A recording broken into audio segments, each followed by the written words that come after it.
Jean-Luc Mélenchon, projetons-nous le jour de votre investiture. Quel serait votre premier geste symbolique?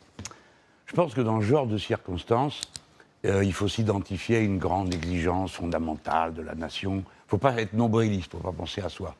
Il se trouve que la semaine qui suit l'élection, c'est le 77e anniversaire du premier droit de vote des femmes. Donc je veux m'identifier à la lutte des femmes pour l'égalité des droits. Mon idée est la suivante. J'irai au Panthéon, aussi accompagné que possible, le samedi, en hommage aux 5 femmes qui s'y trouvent et qui sont assez emblématiques de tout ce que l'humanité peut s'apporter à elle-même. Voilà. J'ai trouvé cette idée comme celle qui permettait de donner de la respiration à un mandat qui commence. On va maintenant parler de mesures plus concrètes et moins symboliques. Rejoignez ce bureau présidentiel. Bonsoir Jean-Luc Mélenchon. Bonsoir, attendez que je me perche. Vous êtes confortablement installé dans ce fauteuil qui est un peu présidentiel. Face aux différentes crises que la France traverse, quelle serait votre première mesure d'urgence en tant que président? Le peuple qui résiste le mieux, c'est celui qui est le plus uni et qui peut s'occuper des affaires publiques. Vous ne pouvez pas le faire quand vous êtes pris à la gorge. La première chose qu'il faut faire, c'est le blocage des prix des produits de première nécessité, parce que nous avons des millions de compatriotes qui sont en train de basculer dans des situations de dénuement ou de pauvreté ou de gêne qu'ils n'avaient pas jusque-là, en plus de ceux qui y étaient déjà. Donc bloquer les prix de l'essence d'abord, en la ramenant à 1,40, et puis des produits de première nécessité. J'ai un modèle, figurez-vous, c'est que ça existe quelque part, c'est sur l'île de la Réunion. Parce que vous le savez, dans les DOM, il y a une autorité qui bloque les prix, le préfet. Et à la Réunion, ils ont trouvé une bonne idée. Ils ont en plus créé un comité citoyen. Et ils organisent comme ça les prix de 153 produits. Alors, je veux compléter cette idée par une autre. J'en profite puisque c'est l'occasion ou jamais. La crise de la spéculation sur les céréales met en danger toute la Méditerranée, et notamment les pays du Maghreb, qui sont les pays avec lesquels nous avons le plus de liens. Les Algériens, par exemple, je ne cite que 68% de leur blé, il vient de France. Donc, je propose la chose suivante. Dès que j'arrive, on prend contact avec les Algériens, les Marocains, les Tunisiens, et nous, les Français, on bloque les prix et les stocks de céréales, et on leur dit, on discute tout de suite pour que vous ayez à prix supportable, qu'il n'y ait pas de crise sociale dans ces pays, et vous, de votre côté, vous discutez avec nous les prix qui nous intéressent, le gaz et le pétrole. Je pense que si on se met bien d'accord avec les pays de la façade maghrébine, où nous avons tant d'intérêts communs, on va s'éviter une catastrophe que plus personne n'arrivera à contrôler s'il y a une crise sociale partout. Alors, vous parlez du blocage des prix, vous voulez aussi collectiviser, à plus long terme, les biens communs liés à l'énergie, l'alimentation, la santé, l'eau. Ça veut dire réquisitionner Total, Veolia, les laboratoires pharmaceutiques, l'industrie agroalimentaire? Eux, ça ne me ferait pas peur. Hein. Mais là, bon, dans la mesure... Parce que attendez, ça pourrait faire peur à certains. Je commence par vous dire que ça ne me ferait pas peur s'il le fallait. Si c'était une urgence et une nécessité, on le ferait. Non, pour l'agroalimentaire, j'ai d'autres idées pour faire reculer la malbouffe. Collectiviser, c'est bien au-delà de nationaliser. Collectiviser, c'est mieux, je trouve, comme mot, parce que nationaliser, ça fait toujours peur, des fois à juste titre. Collectiviser aussi. Parce que ça fait... collectif, nous, on est un collectif, les trois, là. Bon. Non, collectiviser, c'est ça que ça veut dire. Alors, c'est des cas différents, mais ça veut dire les biens communs, l'eau, l'air, l'énergie, ne sont plus considérés comme des marchandises qu'on peut s'approprier à la discrétion du plus puissant. Par exemple, pour l'eau, ça ne peut pas être une nationalisation. Par la force des choses, nous avons intérêt à avoir l'outil qui est le plus proche du terrain. Alors qui c'est? C'est la commune, c'est la régie publique de l'eau. Ce sont des organes extrêmement décentralisés et proches de la ressource. Pour l'air, ça va être des collectivités un peu plus larges. Mais on ne peut plus permettre que des gens polluent l'air sans que ça leur coûte rien et qu'ils soient obligés de rien. Et puis, quant à l'énergie, il faut un pôle public de l'énergie. Et vous savez comme moi que comme ça ne sera pas le nucléaire dans mon cas, puisque progressivement on en sortira, c'est l'énergie qu'on va tirer des mouvements, pour l'essentiel mécaniques de la mer, qui appartiennent à tout le monde. Voilà ce que veut dire la propriété collective. C'est une mesure de planification écologique qui est centralement l'idée qu'il y a des biens communs de l'humanité qu'on ne peut pas s'approprier. Nous ne nous approprions pas le temps, nous sommes presque à 5 minutes. Face au désamour des Français face à la politique, c'est très simple dans votre programme. Vous faites table rase et vous instaurez une 6e République. Ça marche comment, en quelques mots? Non, attendez, moi je fais table rase de rien et je n'instaure rien du tout.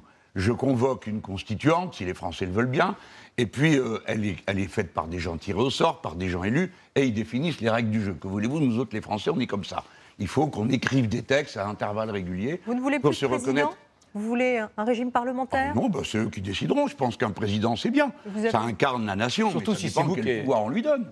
Si on lui donne les pouvoirs qu'on a donnés à celui-ci et au précédent, c'est tout à fait disproportionné. C'est une monarchie présidentielle que je juge absurde. Et puis surtout, il faut trouver l'idée que nous avons trouvée, grâce aux Gilets jaunes et quelques autres. Comment le peuple peut-il rester acteur de l'histoire? Eh bien, c'est le référendum d'initiative citoyenne. Les citoyens peuvent proposer des lois. Et surtout, le référendum révocatoire. C'est-à-dire qu'un nombre X de citoyens, de citoyennes peut décider qu'un élu rentre à la maison parce qu'il n'a pas fait le boulot, ou on ne le supporte plus, ou ce qu'il a fait n'est pas considéré comme acceptable. Alors voilà, le référendum révocatoire, c'est ce qui oblige tout le monde à bien marcher dans son rail. On parle de votre rapport à cette fonction. Est-ce que vous vivriez à l'Élysée si vous étiez élu? Ça m'a l'air un peu tristouné. Mais bon, pourquoi pas, j'ai déjà été ministre, je sais ce que c'est que les palais, franchement, ça ne fait pas rêver. Hein. Vous, président de la République, vous serez chef des armées. Est-ce que la France, sous votre gouvernance, restera non alignée après les horreurs de Mariupol et de Boutcha? Est-ce que vous direz toujours, comme vous le dites aujourd'hui, pas une arme de quelque nature que ce soit, même défensive, pour les résistants ukrainiens? Moi, j'ai jamais dit ça, donc je ne suis pas concerné. Si, vous l'avez dit, non. Pas d'armes pour l'Ukraine. Tout sauf des armes pour les résistants ukrainiens. Soyez raisonnable, monsieur Boulot, de temps en temps. D'abord, non aligné ne veut pas dire neutre. Moi, j'ai dit, les Américains ne prennent pas l'Ukraine dans l'OTAN et les Russes ne passent pas la frontière. Les Américains n'ont pas annexé l'Ukraine dans l'OTAN, mais les Russes ont passé la frontière à 5h30 du matin. À 7h du matin, j'ai fait un communiqué pour dire c'est eux et eux seuls qui portent la responsabilité de cette situation. J'ajoute que les crimes de guerre qui sont en train de s'y commettre, d'un seul coup, font basculer l'image de la Russie dans les yeux de tout le monde. Et je crains que M. Poutine ne puisse pas être un interlocuteur crédible avant fort longtemps, compte tenu de ce qui est en train de se dérouler là-bas sous son autorité. La France sera non alignée, oui, elle sera non alignée, mais pas neutre. Ça veut dire que, suivant les cas, elle sera... Mais comment on peut peser quand on est tout seul, en fait, face à peser, une Russie pardon, mais quel est votre souci de peser? Je ne comprends pas. Comment on peut se protéger quand on est seul et qu'on n'est pas dans l'OTAN? Le seul souci qu'on a, c'est de se défendre. Quand on est attaqué, tout seul. Ma ligne, c'est la France est capable de se défendre toute seule. Et donc, elle a les armements pour ça, et elle rectifie l'autonomie de ses armements. Les fusils allemands, c'est fini. Les survêtements roumains, c'est terminé. Les balles, les munitions israéliennes, c'est fini. Voilà. Donc nous sommes autonomes. Et puis surtout, nous construisons de nouvelles alliances dans le monde. Je vous demande, j'ai besoin d'un instant pour que vous y réfléchissiez. Le temps avance. Hein. On vient de voter à l'ONU, d'accord, pour sortir la Russie, à juste titre, du Comité des droits de l'homme. On a trouvé 93 nations pour voter pour. D'accord? Et plus de 58 qui votent contre, qui s'abstiennent, et les autres qui votent contre. Ça veut dire, je vous mets en alerte.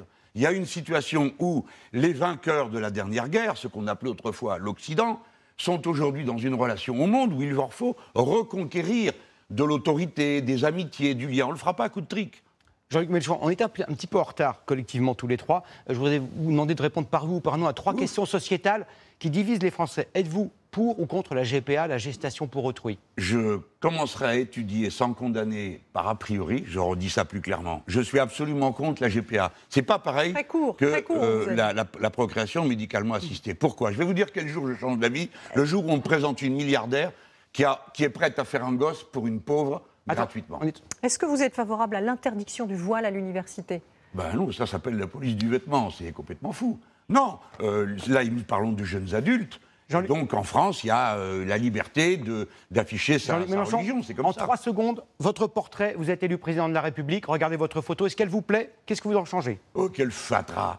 Ça me rappelle la photo de Macron, il y a, tous ces doudous sont sur la table derrière. Merci. Non, enlevez-moi tout ça et prenez-moi en photo devant la mer, parce que la mer, c'est l'avenir de l'humanité. Merci beaucoup. Merci Jean-Luc Mélenchon d'avoir accepté de vous prêter à cet exercice des 100 jours. On vous laisse sortir du plateau. plateau. Oui.